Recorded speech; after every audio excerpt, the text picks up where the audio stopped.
Hello, hello, hello. I nearly didn't video record this today because my hair is a mess. I don't have my makeup done. I got some sloppy clothes on. And then I thought, actually, no, because then I would be going against everything that I preach for, right? And so here I am. Hair, a mess. This is what you're getting, guys. This is what you're getting today. But, that's what it's about, isn't it? Doing life regardless. It doesn't matter what you look like. That's what we believe around here, isn't it? So, yeah, look at the state of me. Look at the state of me. It's just been a busy day, and I'm not going to lie, it's evening time right now, so I am not going to be putting makeup on this time in the evening, all right? What has been going on? What has been going on? Loads have been going on. Have you been watching Bridgerton? Oh my days. I have watched Bridgerton this week. It's so good. It's so good. Have you seen it yet? I won't spoil it for you. No plot spoilers. But, I've seen it all now. I've seen it all. I mean, I've seen it all. I've seen all of it. All of the episodes. Not, I've seen it all now. Like there was some major surprise. But, so good. I love it so much. So much.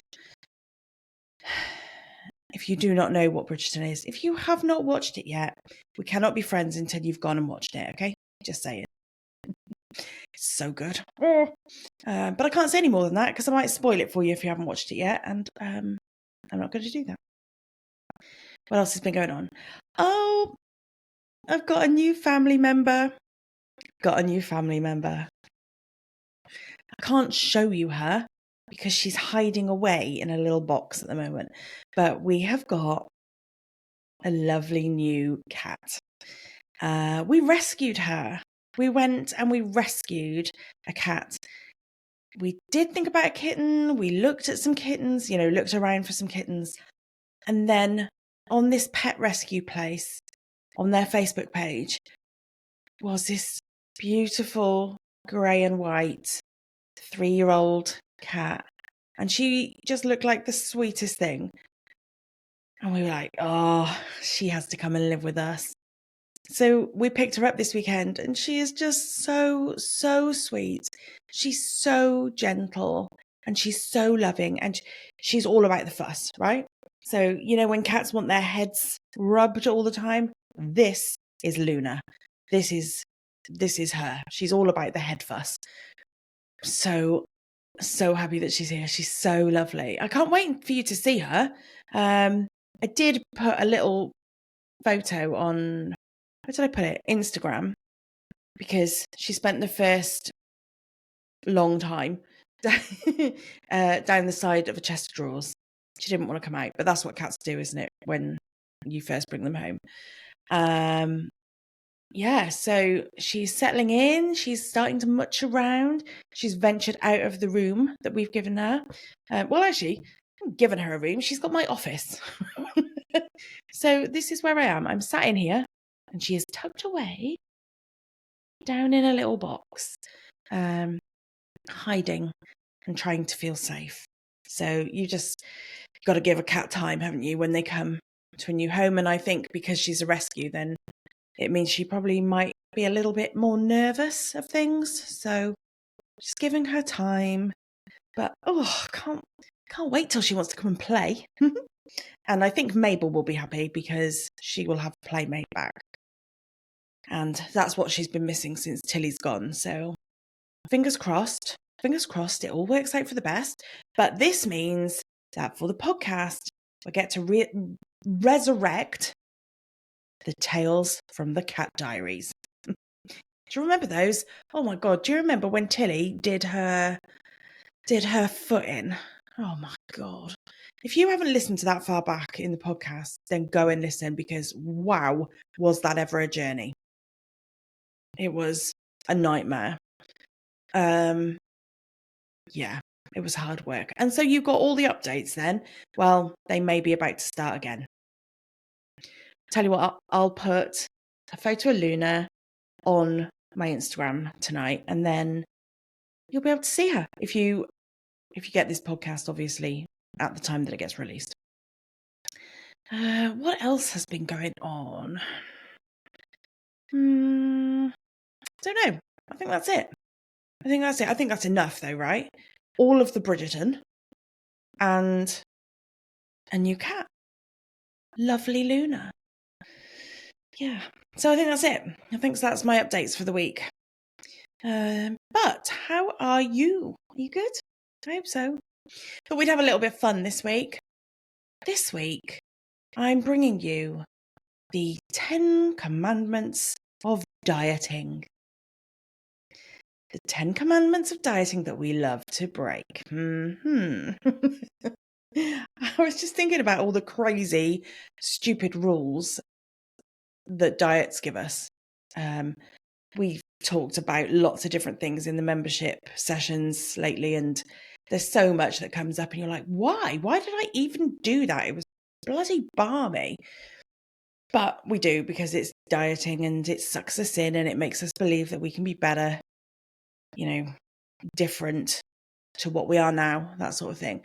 So I want to bring you the 10 Commandments of Dieting that we love to break, and you can just have a little lol along with me this week. Commandment 1. Thou shalt worship thy scale. It just teaches you, doesn't it, to always worship the scales. That's what you do when you're on a diet. These scales are everything. Scales are life when you're on a diet. They are the thing that you live and breathe by. They dictate what you eat. They dictate what you do exercise-wise. They dictate how much water you drink, what you eat before you go and stand on the scales, all that sort of thing. And then whatever happens on the scales determines what happens the rest of the day and the rest of the week, maybe. And maybe that also creates this excuses generator in you. So, well, I stood on the scales and I've put on X amount of weight, but it's okay because I had a pizza last night and, that's a lot of food, and I've had a bottle of water this morning and blah, blah, blah. It just makes you generate excuses for what has happened when you stood on the scales. And you're expected to give these excuses in front of a class full of people. You have to explain yourself. You have to say what happened. You have to tell people what went wrong this week. What went wrong this week, Terry? Well, the diet was wrong. That's what went wrong this week, I think, should just be the solid answer to that question. What went wrong? Well, I was on a diet and then I decided to not be on a diet anymore. So that's what went wrong. I lived my life, Maggie, okay? I lived my life. That's what I did this week. Nothing went wrong. I just decided not to stick to this rubbish anymore. So we're gonna break this commandment, right? No more stepping on the scales. We don't need to stand on the scales anymore. Absolute nonsense. Commandment 2. Thou shalt treat carbs as the devil. Yep. You are expected to not eat bread more than once a day. You are told that, well, actually, carbs are the devil if you're doing a plan that doesn't like carbs. That's what this boils down to.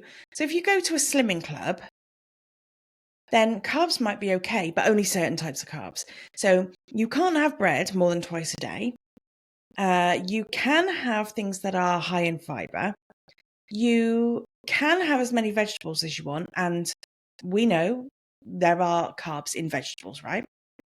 Fact. On the big diet plans, you can usually have as much of certain carbs as you want. So potato, pasta, rice, that sort of thing. They say you can have as much of that as you want. So what's the difference? I can have carbs then, but I can't have carbs then. I can have carbs as long as it's potato or rice or pasta, I can have carbs as long as it's bread, but once I've had one lot of bread, then I can't have any more carbs that are bread. Yes? Correct? And breakfast cereal. Let's not even get into breakfast cereal.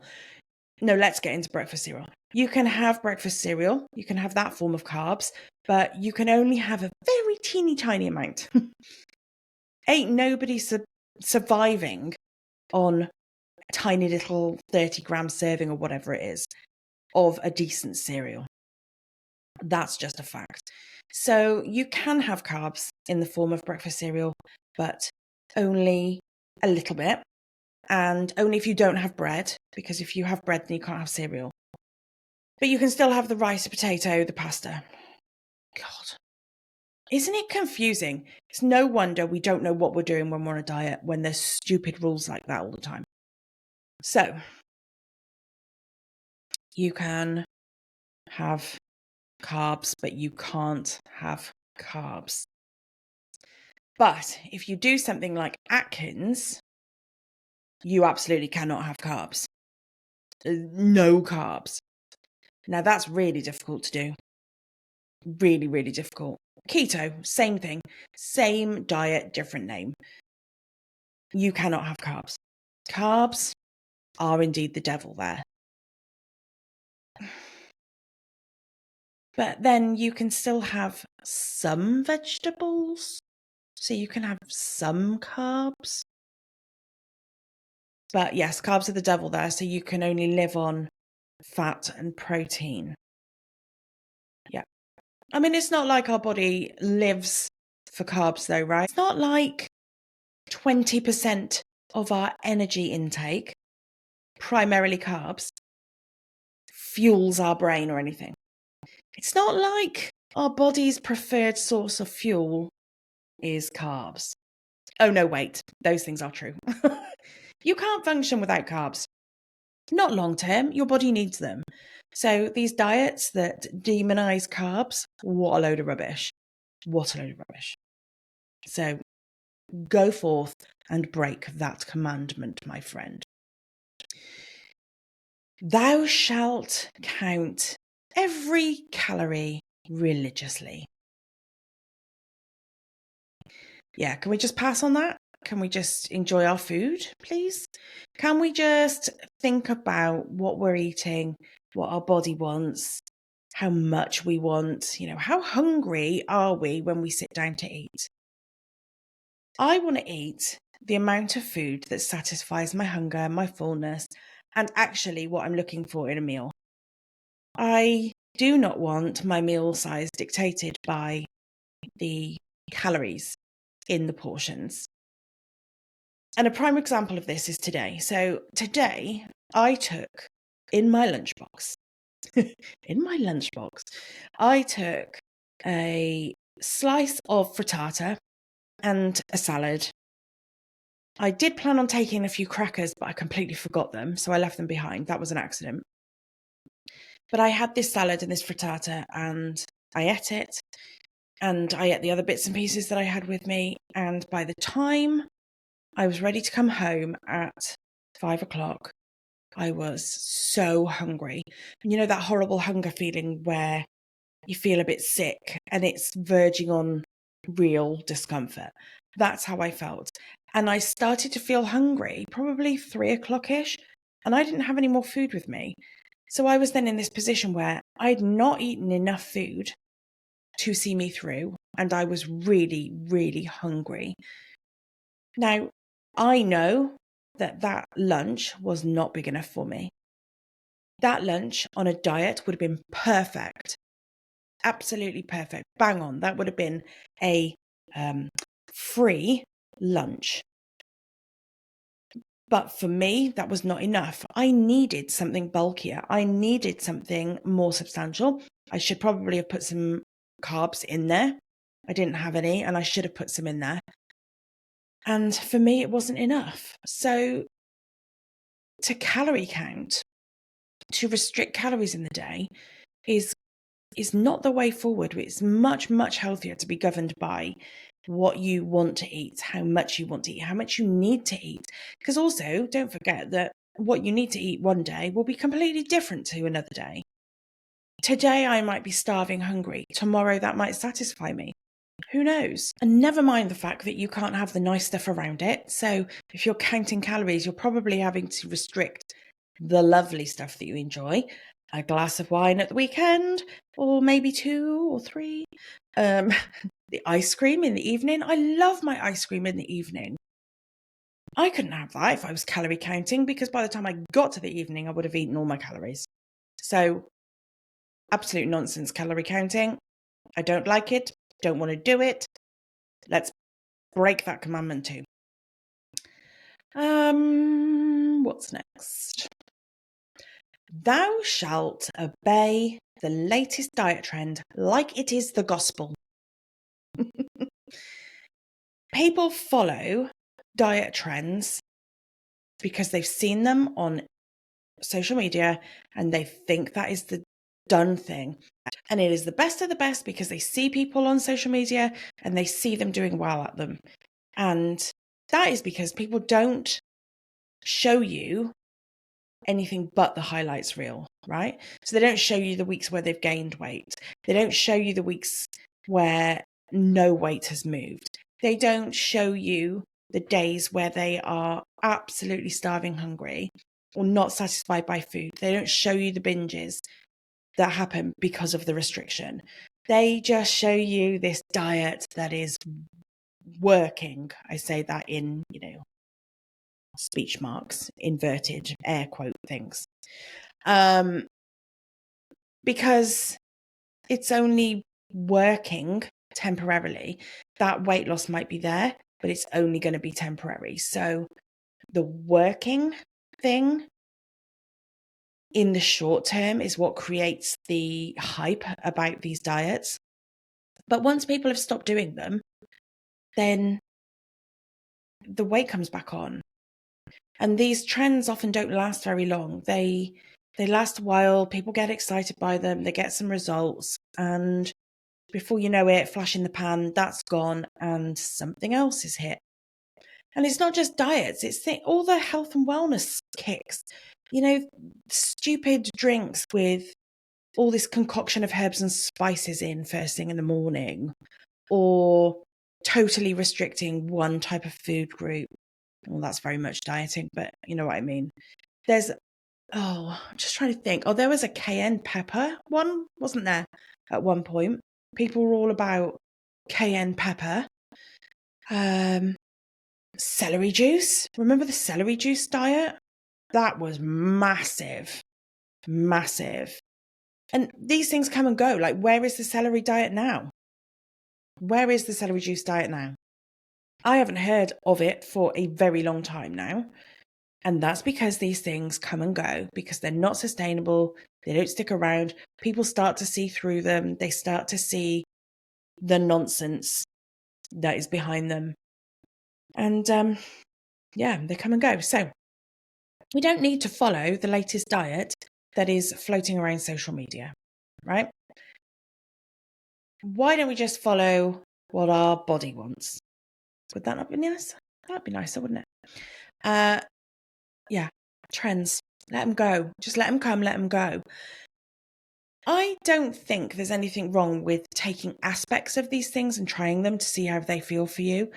For example, juicing. I'm not an advocate for juicing, but for example, if you struggle to have breakfast because you're never hungry at that time in the morning, and for you to have a fruit juice or a smoothie or something like that works, because you can have something, it's a bit of energy, it's some nutrients, it's something to get your body going without having to physically eat too much, then go for it. But do things for that reason. Do things because they feel right in your body and because that's what you feel like you want in the moment. Don't do these trends because they're the latest fad, Thou shall repent for dessert sins at the gym immediately. That is commandment number 5. How many times have you thought, oh God, I ate that food and now I need to burn it off? I need to go to the gym because I had a really heavy day today. I ate more than my calorie allowance. Or I had foods that weren't on my plan, therefore I need to go and exercise. Or, oh, what about the plans that tell you you can eat more if you go exercise? So if you go to the gym, you can have an extra amount of points. You can eat more. And so you have this really bad relationship with exercise because you go, oh, I do want to eat more. So therefore I must go and go to the gym and burn some energy. Or I must go for this grueling run. I saw something on Instagram actually that's doing the rounds about this woman who was talking about a Punisher Day. She said that she had had a bit of a heavy week or few days or whatever it was. She didn't feel very good. And so she was going to do a Punisher Day.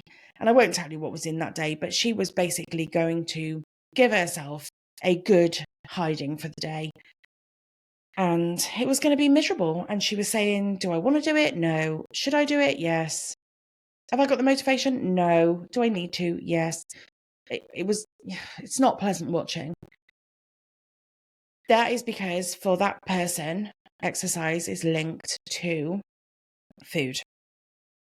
She thought she'd had a few bad days food-wise, therefore she needed to do more exercise. That is not the case. You never have to earn your food. You never have to burn your food. You can separate those things. You are entitled to eat dessert without thinking that you have to go and burn it off at the gym. You do not have to go and do a spin class because you're going for a night out.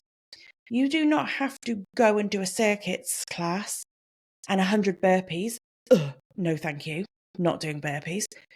You do not have to do that because you've been out for dinner with some friends.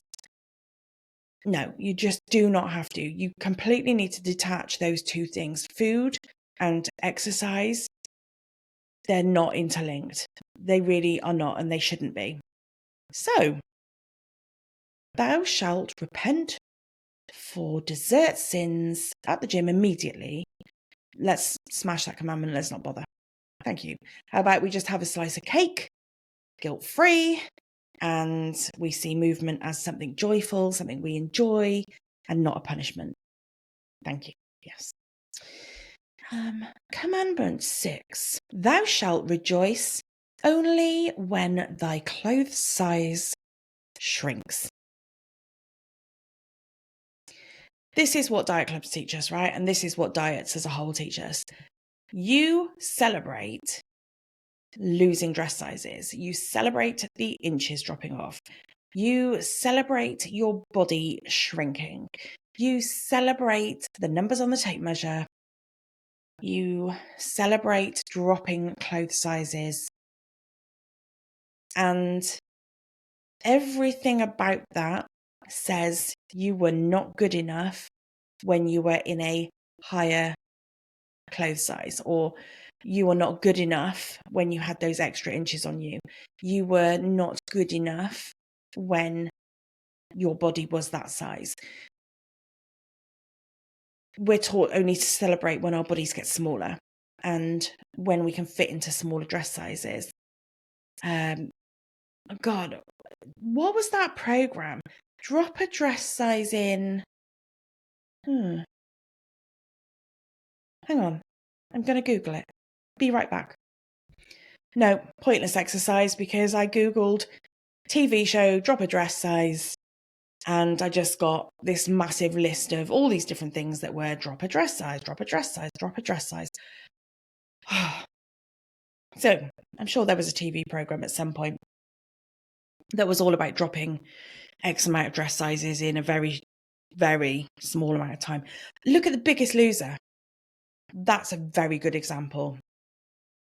The weight is coming off, the clothes are getting smaller.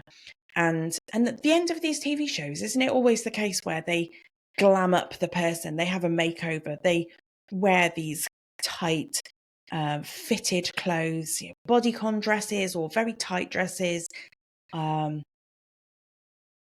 Gym kit, maybe. That's a good example, isn't it? The before and after, that's always gym kit. And we're always celebrating the smaller dress size. But can't we celebrate who we are now? Can't we be happy about who we are now? Can't we just rejoice in all the things that the body can do right now?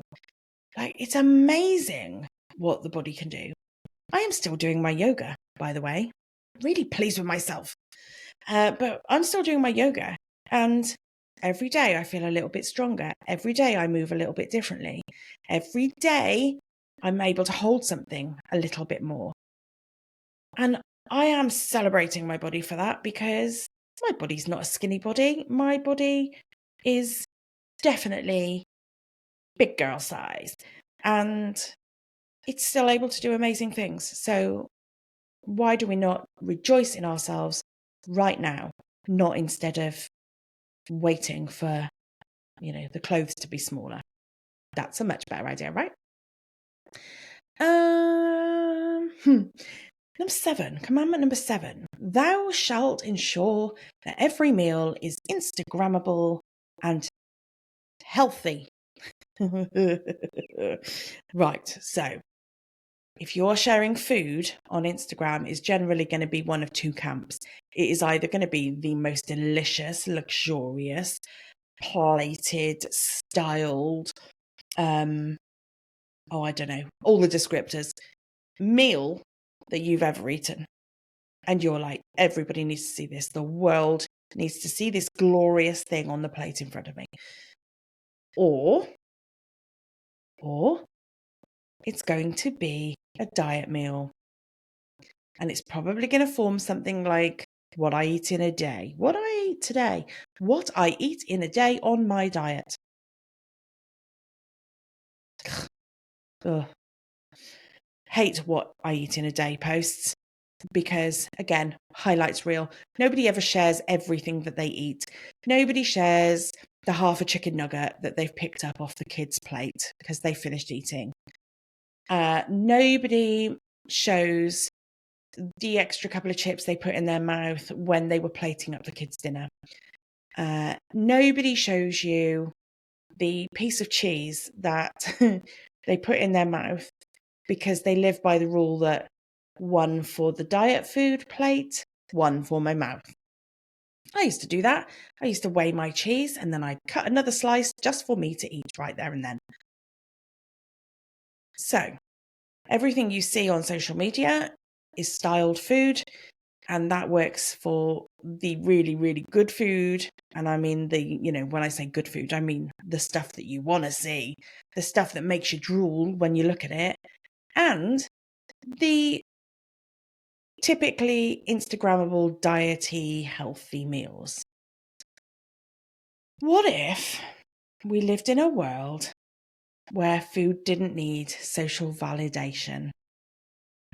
Now, I'm all about sharing something that looks lovely, right? I really am.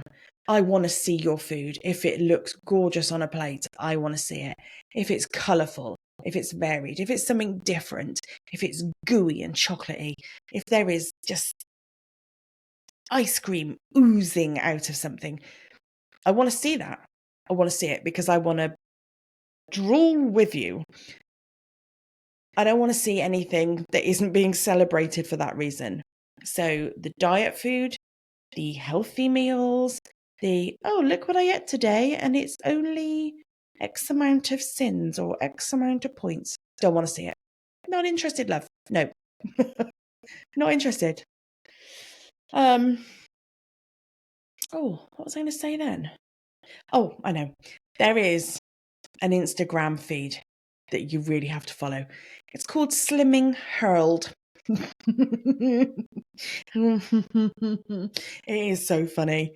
It is all these meals that somebody has posted on social media of their Slimming World meals.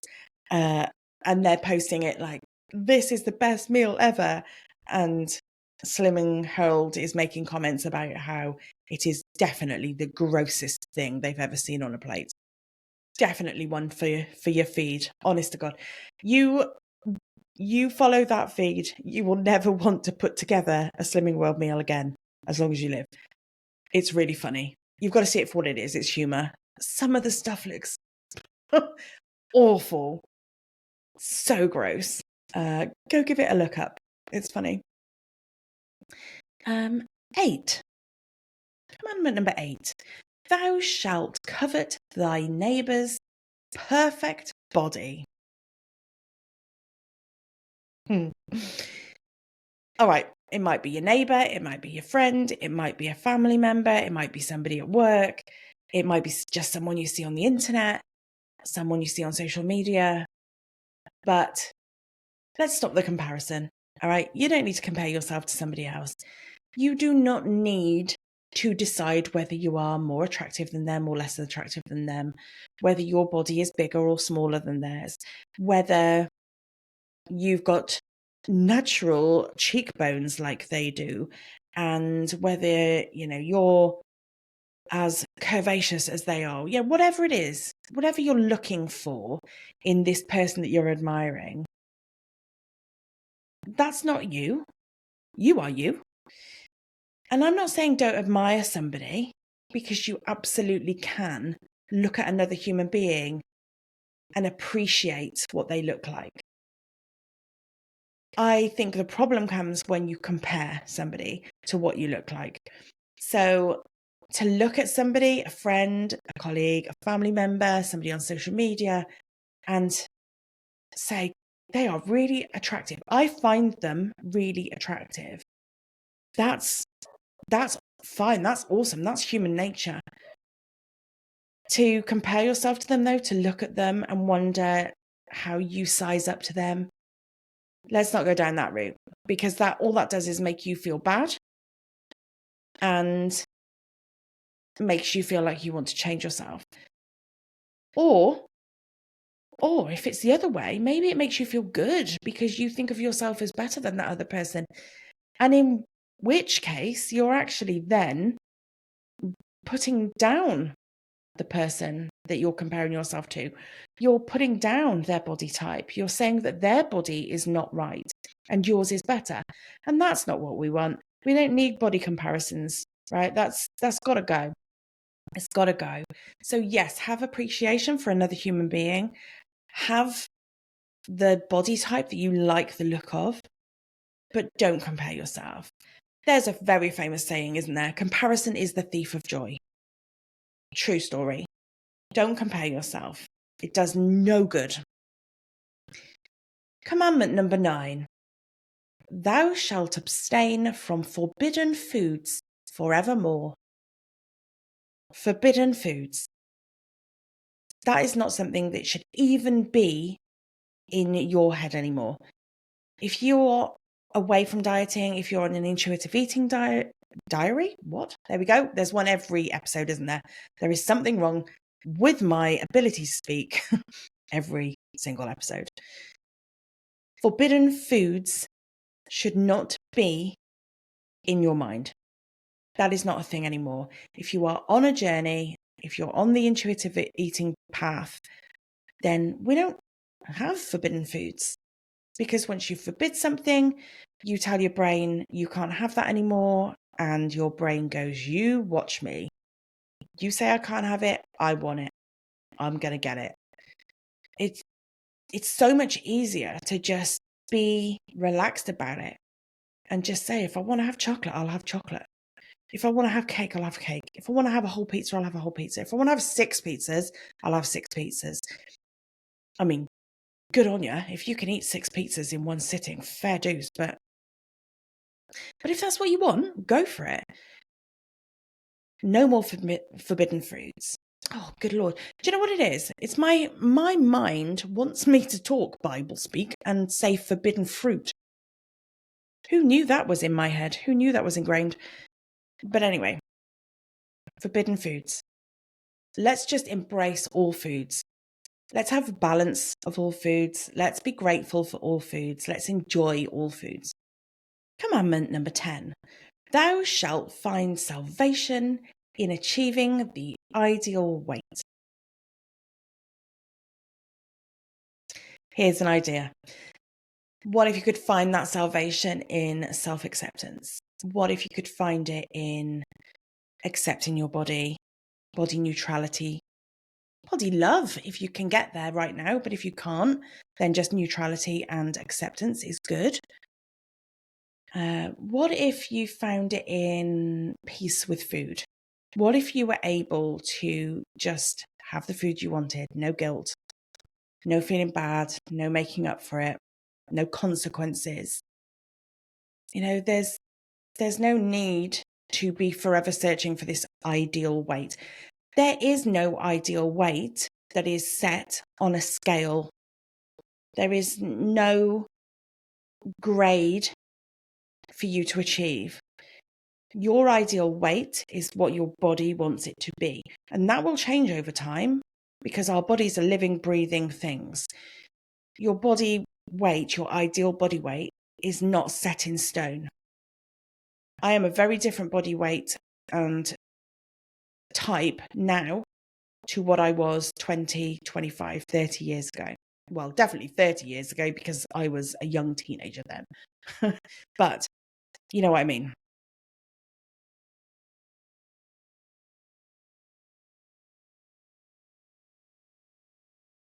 So what if we stop striving for it because it doesn't exist? What if we just let our body do what it needs to do and settle where it needs to settle? Oh God, that would be so much nicer, wouldn't it? So much more relaxed. So there we go. That's my 10 commandments of dieting that we are going to break. What do you think? They're good ones, right? I think. I do have an extra one though. Thou shalt give thanks to Wendy for supporting the podcast. I had not forgotten, Wendy. I had not forgotten. I just added it as an extra commandment. So, Wendy was awesome and she supported the podcast. She dropped a little cake in my direction and I'm really grateful for that. Really, really grateful because whenever somebody buys me a bit of cake, it's on Buy Me a Coffee, right? But I've changed it to cake. So whenever somebody does that, whenever somebody supports the show, it means that I'm a little bit closer to doing this full time for you. And that's what I ultimately want. I want to be able to keep the show going. I want to be able to keep talking to you and supporting you and providing things for you. So, Wendy, you're awesome. Thank you. Right. Okay. I am done. I am going to get myself out of what is now a hot box of a room because I'm just in the office with everything shut because of Luna. The windows shut, the doors are shut, everything's shut and it's hot in here.